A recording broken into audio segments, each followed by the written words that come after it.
আমাদের আলোচ্য বিষয়টি হচ্ছে 2025-এর ফিজিক্যাল সায়েন্স। তো এখানে আমরা জানি যে 4টে বিভাগ আছে, বিভাগ ক, বিভাগ খ, বিভাগ গ এবং বিভাগ ঘ। তো প্রথমে আমরা বিভাগ ক টি আলোচনা করব। তো বিভাগ কতে কি আছে? বহু বিকল্প ভিত্তিক প্রশ্ন, প্রতিটি প্রশ্নের 4টে করে বিকল্প উত্তর আছে, যার মধ্যে যেটি ঠিক সেটিকে আমাদেরকে টিক করতে হবে। তাহলে প্রথম যে প্রশ্নটি আছে সেই প্রশ্নটি হচ্ছে, তাপ পরিবাহিতাঙ্ক নির্ভর করে কার উপর? পরিবাহী দুপ্রান্তের বিভব তাপমাত্রার পার্থক্যের উপর, পরিবাহীর উপাদানের প্রকৃতির উপর, পরিবাহীর দৈর্ঘ্যের উপর, পরিবাহীর প্রস্থচ্ছেদের ক্ষেত্রফলের উপর। তো আমরা যদি দেখি, আমরা কি করছি, একটি আয়তকার পাত নিয়ে নিলাম, যার ক্ষেত্রফল হচ্ছে a এবং বেধ হচ্ছে d, এবং দুটি পৃষ্ঠের তাপমাত্রা যথাক্রমে θ1 এবং θ2।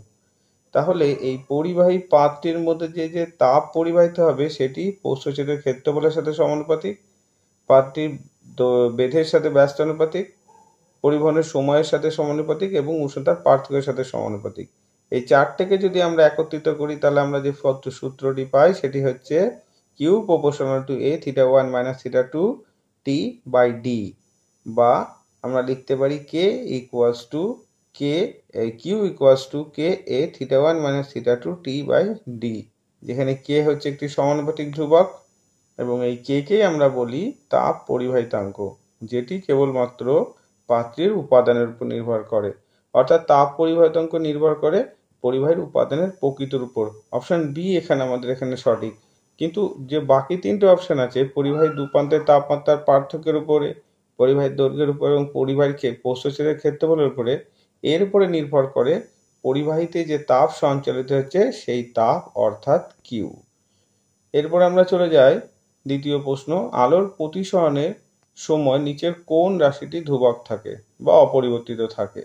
তা আমরা জানি শূন্য মাধ্যমে আলোর গতিবেগ এবং কোনো মাধ্যমে আলোর গতিবেগের এবং পরম প্রতিসরাঙ্কের যে সম্পর্ক সেটি মিউ সমান সমান c/v, যেখানে আমরা এটাও জানি যে গতিবেগ, কম্পাঙ্ক এবং তরঙ্গ দৈর্ঘ্যের মধ্যে সম্পর্ক হচ্ছে কি না, আমরা যদি শূন্য মাধ্যমে দেখি আলোর গতিবেগ c সমান সমান হবে নিউ ইন্টু λ1, এবং কোনো মাধ্যমে যদি আলোর গতিবেগ v হয় তাহলে v সমান সমান হবে নিউ λ2।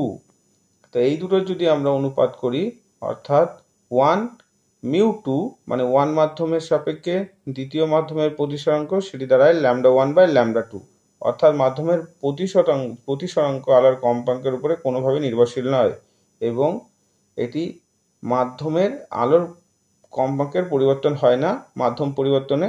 তো এখানে আমাদের উত্তর যেটি হবে সেটি হবে কম্পাঙ্ক, গতিবেগ, বিস্তার এবং তরঙ্গ তিনটেরই পরিবর্তন হয়।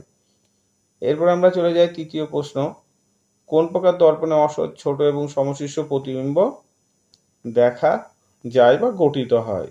তো এখানে যেটি আছে, সমতল দর্পণ, উত্তল দর্পণ, অবতল দর্পণ, অধিবৃত্তাকার দর্পণ। তো এই অবতল দর্পণ আর অধিবৃত্তাকার দর্পণ, কিন্তু এদের দুজনের মধ্যে একটি মিল আছে, সেটি হচ্ছে কি, যে অধিবৃত্তীয় যে দর্পণ সেটি একটি বিশেষ ধরনের অবতল দর্পণ, যেটি মোটর গাড়ির হেডলাইটে ব্যবহার করা যায়। এটি ব্যবহারেও কিন্তু আসতে পারে আগামী দিনে। তো আমরা যদি বাকি তিনটের ক্ষেত্রে দেখি, সমতল দর্পণ, উত্তল দর্পণ বা অবতল দর্পণ, তার ক্ষেত্রে যদি একই জায়গায় আমরা বস্তুটিকে রাখি এবং বস্তুর আকারও যদি একই নেওয়া হয়, তাহলে দেখা যাবে যে সমতল দর্পণ বস্তুর আকারের সমান প্রতিবিম্ব তৈরি করে, অসৎ এবং সমশীর্ষ। উত্তল দর্পণ বস্তুর আকারের তুলনায় ক্ষুদ্রাকৃতি, অসৎ এবং সমশীর্ষ প্রতিবিম্ব তৈরি করে। যেমন আমাদের রেয়ার ভিউ মিরার, গাড়ির রেয়ার ভিউ মিরারে কিন্তু এই উত্তল দর্পণ ব্যবহার করা হয়। আর আমাদের অবতল দর্পণ যেটা করে, অসৎ, সমশীর্ষ এবং বস্তুর তুলনায় বিবর্ধিত, যেটি হচ্ছে আমাদের ডেন্টিস্ট যে আয়না ইউজ করে সে আয়নার ক্ষেত্রে ইউজ করা হয়। তাহলে আমাদের ক্ষুদ্রাকৃতি কোথায় তৈরি হচ্ছে না, উত্তল দর্পণে। তো উত্তল দর্পণ এখানে আমাদের সঠিক অ্যান্সার। চলে যাই আমরা পরের প্রশ্নে। পরের প্রশ্ন বলছে, নিচের কোন এককটি তড়িৎ শক্তির একক? ওয়াট, ওহম, কিলোওয়াট ঘন্টা, ভোল্ট। তো ওয়াট যদি আমরা দেখি, ওয়াট কাকে বলছে? ওয়াট বলছে তড়িৎ ক্ষমতার এসআই এর ব্যবহারিক একক ওয়াট। একটি উৎসের ক্ষমতা 1 ওয়াট বলতে বোঝায় 1 সেকেন্ডে 1 জুল কার্য করার ক্ষমতা। আর কিলোওয়াট ঘন্টা কাকে বলছি আমরা? কিলোওয়াট ঘন্টা বলছে যে 1 কিলোওয়াট ক্ষমতা সম্পন্ন কোনো বৈদ্যুতিক যন্ত্র যদি 1 ঘন্টা চলে তাহলে যে পরিমাণ তড়িৎ শক্তি ব্যয় হয় তাকে বলা হয় 1 কিলোওয়াট ঘন্টা। 1 কিলোওয়াট ঘন্টার আর একটা নাম হচ্ছে বিওটি। বিওটির ফুল ফর্ম কি না, বোর্ড অফ ট্রেড ইউনিট। এটিও আগামীতে পরীক্ষায় আসতে পারে। তো ওহম কিসের একক? ওহম হচ্ছে রোধের একক, আর ভোল্ট হচ্ছে আমাদের বিভব পার্থক্যের একক। তা এখানে যদি তড়িৎ শক্তি বলে, তা তড়িৎ শক্তির একক শুধুমাত্র এখানে কিলোওয়াট ঘন্টা, যেটা সেটি আমাদের এখানে উত্তর হিসেবে বিবেচিত হবে। পরের প্রশ্নে চলে যায়, নিচের কোন রশ্মিটির গ্যাসকে আয়নিত করার ক্ষমতা সর্বাধিক? তো এখানে আলফা, গামা, বিটা এবং আলোক রশ্মির মধ্যে তুলনা আছে। তো আলোক রশ্মি তো গ্যাসকে আয়নিত করতে পারে না, এটা তো আমরা জানি। কারণ আলোক রশ্মি যদি গ্যাসকে আয়নিত করতো, তাহলে নর্মাল আলোক রশ্মি যখন গ্যাসের মধ্যে যেত তখন গ্যাস আয়নিত হতো, যেটি হয় না কোনোভাবেই। তো আলফা, বিটা, গামা এদের মধ্যে কোনো একটি উত্তর হবে। তো আমরা যদি এদের তুলনা করি, তো প্রকৃতি হিসাবে আলফা রশ্মি ধনাত্মক তড়িৎযুক্ত পথের কণার স্রোত, যা হিলিয়াম কণার সমষ্টিকেই প্রকাশ করে। বিটা হচ্ছে আমাদের ঋণাত্মক তড়িৎযুক্ত ইলেকট্রন কণার স্রোতকে প্রকাশ করে। আর গামা হচ্ছে আমাদের অতি ক্ষুদ্র তরঙ্গদৈর্ঘ্য বিশিষ্ট তড়িৎচুম্বকীয় তরঙ্গ। আচ্ছা, আলফা কণার ভর তাহলে কি হবে? আলফা কণার আধান যদি আমরা বলি, তাহলে হিলিয়াম মানে +2, বিটার হচ্ছে কত -1। আলফার যদি ভর যদি আলফার ভর বলি তাহলেও সেটি হিলিয়ামের সমান, আর বিটার ভর হচ্ছে আমাদের ইলেকট্রনের সমান। তাহলে আলফার এখানে দেখা যাচ্ছে যে আধান এবং ভর দুটোই বেশি বিটা বা গামার তুলনায়। তাহলে এখানে গ্যাসের মধ্যে দিয়ে যখন আলফা কণা যাবে, তখন ও গ্যাসের পথের পরমাণু থেকে ইলেকট্রনকে বিচ্ছিন্ন করে গ্যাসকে আয়নিত করবে। আর বিটার যেহেতু ভর খুবই নগণ্য, সে গ্যাসকে খুব বেশি পরিমাণ আয়নিত করতে পারবে না। আর গামা যেহেতু নিস্তড়িত, ও গ্যাসকে কোনোভাবেই আয়নিত করবে না। তাহলে আমাদের এখানে উত্তর কোনটি হবে? উত্তর হবে আলফা কণা। এরপরে আমরা চলে যাই পরের প্রশ্নে। পরের প্রশ্ন হচ্ছে ফিউজ তারের বৈশিষ্ট্য: উচ্চ রোধ, নিম্ন গলনাঙ্ক, নিম্ন রোধ, উচ্চ গলনাঙ্ক, নিম্ন রোধ, নিম্ন গলনাঙ্ক, উচ্চ রোধ, উচ্চ গলনাঙ্ক। তা ফিউজ তারের আমরা বৈশিষ্ট্য যখন দেখবো, তখন ফিউজ তার কি একটু দেখি। ফিউজ তার হচ্ছে টিন এবং সীসার তৈরি একটি সংকর ধাতু, যেখানে টিন থাকে 25 ভাগ আর সীসা থাকে 75 ভাগ। এবার আমরা ফিউজ তারের কার্যনীতিটা একটু দেখে নিই। তো ফিউজ তার কি থাকে? বর্তনীতে শ্রেণী সমবায় যুক্ত থাকে। এটা মাথায় রেখো যে বর্তনীতে ফিউজ তার কিন্তু শ্রেণী সমবায়িতে থাকে, কিন্তু বর্তনীর মানে বাড়ির যে বর্তনী থাকে তার বাকি যে সংযোগটা থাকে সেটা কিন্তু প্যারালালে থাকে, যাতে ভোল্টেজটা সব জায়গায় সমান থাকে। তা এবার কি হচ্ছে যে ফিউজ তার যেহেতু শ্রেণী সমবায়ে থাকে, তা ফিউজ তার কি করে? ফিউজ তারের মধ্যে দিয়ে যখন প্রচুর পরিমাণ কারেন্ট যায়, তখন সেটি কি করে? সেটি বিচ্ছিন্ন হয়ে বর্তনীকে দুর্ঘটনার হাত থেকে রক্ষা করে। তাহলে আমরা যে ফিউজ তার হিসেবে যে উপাদান ব্যবহার করব, তার কি হতে হবে বেশি? তার গলনাঙ্ক হতে হবে কিন্তু নিম্ন। কারণ গলনাঙ্ক যদি নিম্ন না হয়, তাহলে প্রচুর যখন তাপ উৎপন্ন হবে, তখন সেটি কিন্তু গলবে না এবং বিচ্ছিন্ন করবে না সংযোগকে। আর যদি আমরা রোধ দেখি, রোধ আমরা জানি যে উৎপন্ন তাপ অর্থাৎ জুল হিটিং, H সমান হচ্ছে I² RT, অর্থাৎ আর এর সাথে উৎপন্ন তাপ সমানুপাতিক। অর্থাৎ আমরা এখানে বলতে পারি যে তাহলে আর যত বাড়বে, তাহলে হচ্ছে ফিউজ তারের কার্যকারিতা তত বাড়বে। অর্থাৎ ফিউজ তারের রোধাঙ্ক উচ্চমানের হবে কিন্তু গলনাঙ্ক নিম্নমানের হবে। তাহলে আমাদের এখানে অপশান এ হবে সঠিক। আমরা চলে যাই পরের প্রশ্নে। আধুনিক দীর্ঘ পর্যায় সারণীতে কয়টি শ্রেণী রয়েছে? তো শ্রেণী যদি আমরা দেখি, তো আমরা আধুনিক পর্যায় সারণী আর দীর্ঘ আধুনিক পর্যায় সারণী, এই দুটো পর্যায় সারণীর নাম আমরা জানি। তো আধুনিক পর্যায় সারণীর ক্ষেত্রে দেখা যাচ্ছে যে 7টি পর্যায় এবং 9টি শ্রেণী আছে।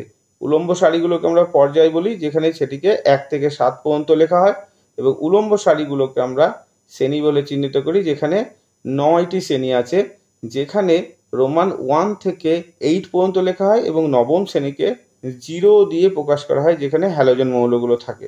এটি মাথায় রেখো। আর আধুনিক দীর্ঘ পর্যায় সারণীতে পর্যায় কিন্তু সেই 7টি, কিন্তু উলম্ব যে শ্রেণীগুলো আছে সেটিকে কিন্তু 1 থেকে 18 পর্যন্ত এখানে নির্দেশিত করা হয়। অর্থাৎ আধুনিক দীর্ঘ পর্যায় সারণীতে শ্রেণীর সংখ্যা হচ্ছে 18টি, কিন্তু যদি শুধু পর্যায় সারণী থাকতো তাহলে কিন্তু সেটি 9টি হতো। তাহলে আমাদের উত্তর হলো 18টি, অর্থাৎ অপশান ডি। পরের প্রশ্নে চলে যায়।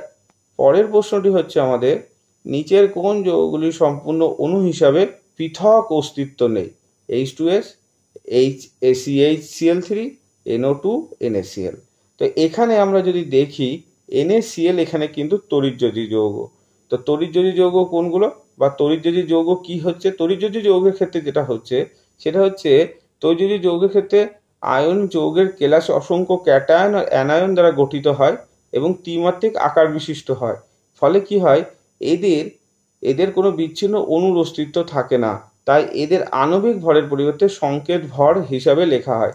তাই আয়নীয় যৌগ হিসাবে আমরা বলতে পারি NaCl এর কোনো পৃথক অণুর অস্তিত্ব নেই, অর্থাৎ অপশন ডি হচ্ছে এখানে আমাদের সঠিক উত্তর। পরের প্রশ্নটায় চলে যায়, নিচের কোন অ্যাসিডটি মৃদু তড়িৎ বিশ্লেষ্য? তো তড়িৎ বিশ্লেষ্যকে আমরা দুভাগে ভাগ করি, একটা হচ্ছে তীব্র তড়িৎ বিশ্লেষ্য, একটি মৃদু তড়িৎ বিশ্লেষ্য। তো তীব্র তড়িৎ বিশ্লেষ্য কি হচ্ছে না, জলীয় দ্রবণে বেশি মাত্রায় বিজিত হয়ে অধিক সংখ্যক আয়ন উৎপন্ন করে। আর মৃদু তড়িৎ বিশ্লেষ্য জলীয় দ্রবণে কম মাত্রায় বিয়োজিত হয়ে কম সংখ্যক আয়ন তৈরি করে। তো আমরা যদি এখানে একটি চার্ট দেখি, সেখানে দেখব যে তীব্র তড়িৎ বিশ্লেষ্য হিসেবে সাধারণত আমাদের যে অজৈব অ্যাসিডগুলো আছে সেগুলোর উদাহরণ আছে, আর মৃদু তড়িৎ বিশ্লেষ্য হিসেবে জৈব যে অ্যাসিডগুলো আছে তার উদাহরণ আছে। তো এখানে আমাদের দেখতে হবে যে এখানে কোনটি জৈব এবং কোনটি অজৈব অ্যাসিড। তা এখানে জৈব অ্যাসিড হিসাবে শুধুমাত্র CH3COH অর্থাৎ অ্যাসিডিক অ্যাসিডের উল্লেখ আছে, আর অজৈব অ্যাসিড হিসাবে আমাদের সালফিউরিক অ্যাসিড HCl এবং HNO3 উল্লেখ আছে।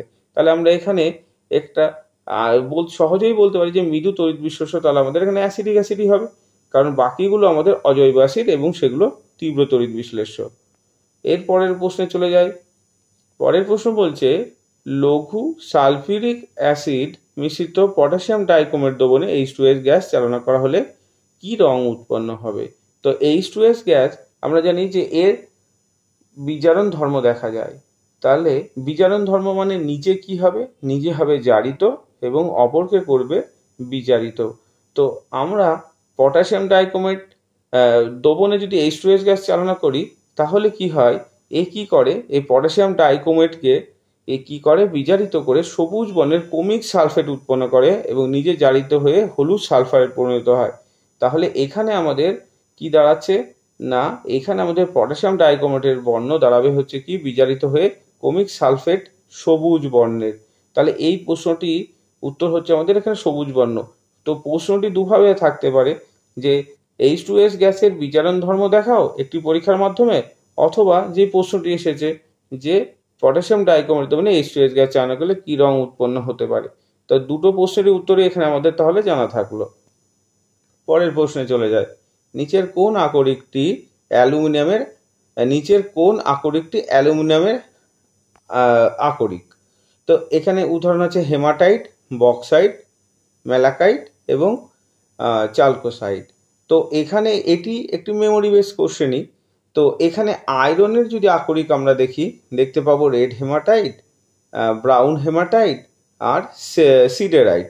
তো এখানে হেমাটাইট তাহলে কার আকরিক দাঁড়ালো? আয়রনের। আচ্ছা, এরপরে আমরা যদি ম্যালাকাইটে চলে যাই, ম্যালাকাইট হচ্ছে আমাদের এখানে কপারের আকরিক।